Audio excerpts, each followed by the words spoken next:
remember you writing in the book about Nietzsche and the Übermensch, because both he and Bavinck had noted how Hmm. Europe had largely been shaped by Christian teaching and thought, Hmm. and whereas Nietzsche wanted to liberate and rise above that I know you're trying kind of on that revolutionary idea, but Nietzsche saw it totally different in that Übermensch, we're going to have this superhuman kind of idea, whereas Bavinck said no, there's an alternative that doesn't work. What was Bavinck's alternative that he offered up? Gosh, now you're asking me to remember something I read 4 years ago. um, so it's in Bavinck's Christian Worldview book that I think it was Crossway put out a few years ago. It's a really nice little orange hardback, pretty short. Um, so Bavinck is working with the idea of kind of organic versus mechanical as kind of a main frame in Christian worldview. And so mechanical is premised on control. It's premised in, I mean, I don't think Bavinck uses the language of technique because technique really comes along about 50 years later with Ellul, Yeah. Jacques Ellul, the French theologian. But that's basically what Bavinck is talking about there. Um, and actually, if I recall correctly, I think his nephew, J.H. Bavinck, also does a little bit with that in Riddle of Life. Hmm. Um, so for them, like one of the alternatives that was available to modern man, as they're writing in the early 1900s, um, is yeah, it's the spirit of we have all of these technological resources now. We have all these abilities that were unimaginable 200 years ago. Think of all the things we can do to remake the world. Um, and what Bavinck looks at that and says the it's actually, again, this is a later concept, but it's kind of the iatrogenesis critique where the cure is worse than the disease.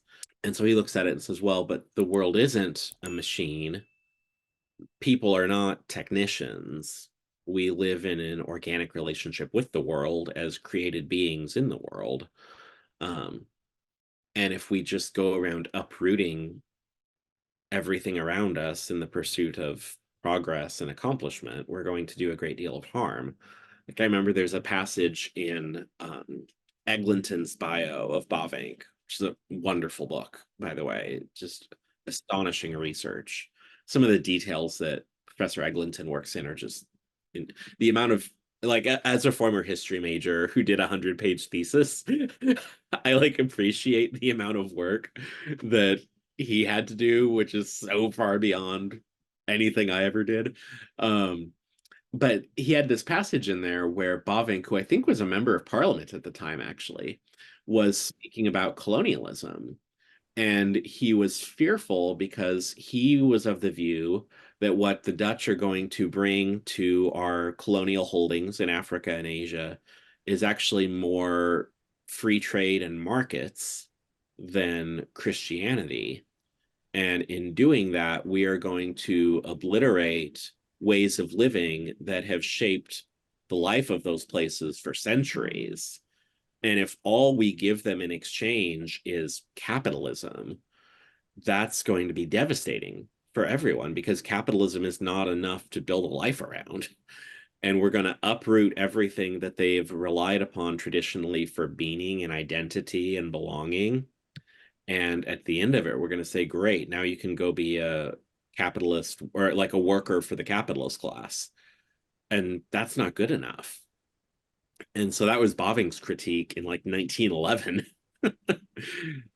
Which turned out to be precisely correct. We Hmm. uprooted all of these things, and at the end of it, what you had was the chance to go punch a time clock for X number of hours, um, and get a paycheck. And that's not, I mean, like we all need to work. We're called to work. Work is good. But good work, particularly, I think, is embedded within communities of love and care and is intended for the flourishing of human persons. And a lot of the work, this is part of the Industrial Revolution chapter in the book, a lot of the work that was being created by this revolutionary society was mostly just there to make the capitalist class really wealthy and keep all of these people who had been uprooted occupied. Hmm. And Bavinck was warning about it, gosh, 115 years ago. It's quite amazing to see how